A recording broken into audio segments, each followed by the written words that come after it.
Notre vision principale est basée à la revalorisation et au développement de cette culture. Parce que nous avons comme souci dans ce pays, au sein de la culture, nous avons beaucoup de facteurs qui ne bougent pas au sein de la culture. Et si cela ne bouge pas, nous, les entrepreneurs culturels, ça ne peut pas nous faire développer. Ça fait des années, et je commence par moi d'abord. J'ai été ingénieur de son ici, j'ai fait tous les grands artistes de ce pays.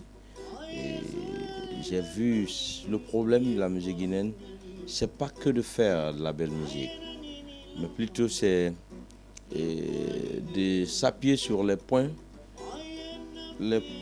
très importants pour que nous soyons libres et nous soyons autonomes par rapport à nos activités culturelles. Donc moi j'ai fait beaucoup de formations en Guinée et partout en Afrique de l'Ouest autour du développement de l'industrie musicale. Donc notre vision, ça fait partie de notre vision, c'est d'implanter l'industrie musicale dans le pays. Oui, ce qui fait la différence entre nous et les autres. Comme ce que vous venez de dire, la culture est trop vaste. Mais l'élargissement de la culture dérive de l'audiovisuel. Si l'audiovisuel n'est pas bien développé, tous ces autres secteurs ne pourront pas bouger. Tu vois? Et la particularité chez nous, on veut instaurer quelque chose, on veut implanter quelque chose que les autres ont oublié. Aujourd'hui, nous parlons de showbiz. On ne se résume pas à faire un business kiff ça passe. Et il faut que les applicants de cette culture, qui sont les artistes, qui sont les musiciens, arrivent à avoir un développement au sein de leur secteur. Sinon, cela ne pourra pas bouger. Et Dabian Records, on a beaucoup réfléchi. On a vu le problème majeur, c'est de voir comment encadrer les artistes, comment faire un suivi sur les artistes, comment gérer la carrière des artistes. Pour ne pas que vous travaillez avec les artistes, aujourd'hui ils ont un petit succès dans le pays. Et demain, ce petit succès est parti. Ils n'ont pas de revenus, ils n'ont pas un investissement autour de leur succès.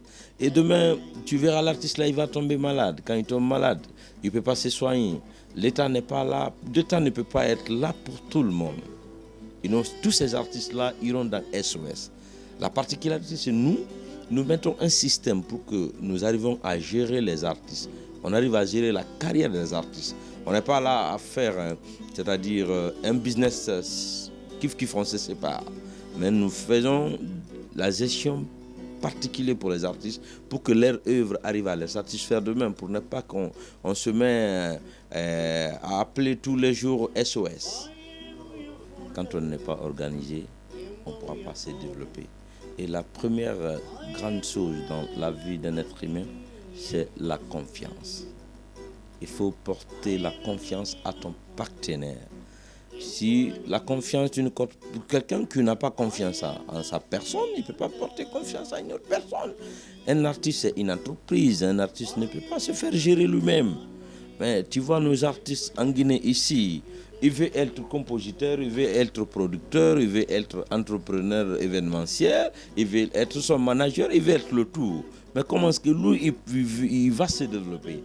Et la musique n'est pas individuelle, mais plutôt elle est collective. Il y a une scène de valeur autour de l'artiste. Si cela n'est pas développé, ça ne peut pas aller. Les gens là qui te font fonctionner en administration, ils vivent de ça.